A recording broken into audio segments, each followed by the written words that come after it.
If you lined up all the blood vessels in your body, they'd be 95,000 kilometers long. And every day, they carry the equivalent of over 7,500 liters of blood, though that's actually the same 4 or 5 liters recycled over and over, delivering oxygen and precious nutrients like glucose and amino acids to the body's tissues.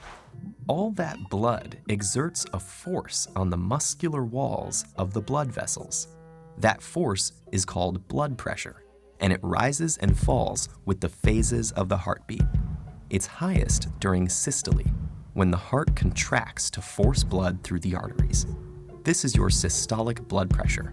When the heart is at rest between beats, blood pressure falls to its lowest value, the diastolic pressure. A typical healthy individual produces a systolic pressure between 90 and 120 millimeters of mercury, and diastolic pressure between 60 and 80. Taken together, a normal reading is a bit less than 120/80. The blood traverses the landscape of the body through the pipes of the circulatory system. In any plumbing system, several things can increase the force on the walls of the pipes: the properties of the fluid, extra fluid, or narrower pipes. So if the blood thickens, a higher pressure is needed to push it, so the heart will pump harder. A high salt diet will lead to a similar result. The salt promotes water retention, and the extra fluid increases the blood volume and blood pressure. And stress, like the fight or flight response, releases hormones like epinephrine and norepinephrine that constrict key vessels, increasing the resistance to flow and raising the pressure upstream. Blood vessels can usually handle these fluctuations easily. Elastic fibers embedded in their walls make them resilient. But if your blood pressure regularly rises above about 140/90, what we call hypertension, and stays there, it can cause serious problems.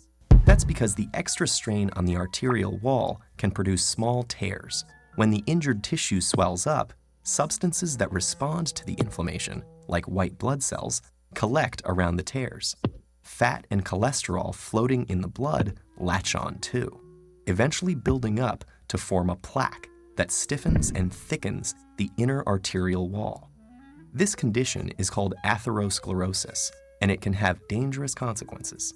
If the plaque ruptures, a blood clot forms on top of the tear, clogging the already narrowed pipe.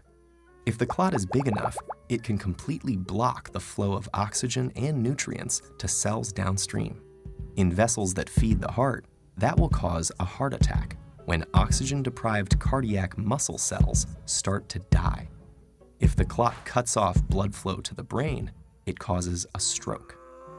Dangerously clogged blood vessels can be widened by a procedure called an angioplasty. There, doctors thread a wire through the vessel to the obstructed site, and then pass a deflated balloon catheter over the wire. When the balloon is inflated, it forces the passageway open again. Sometimes a rigid tube called a stent is placed in the vessel to help hold it open, letting the blood flow freely to replenish the oxygen-starved cells downstream. Staying flexible under pressure is a tough job for arteries. The fluid they pump is composed of substances that can get sticky and clog them. And your typical healthy heart beats about 70 times a minute, and at least 2.5 billion times during an average lifetime. That may sound like an insurmountable amount of pressure, but don't worry, your arteries are well suited for the challenge.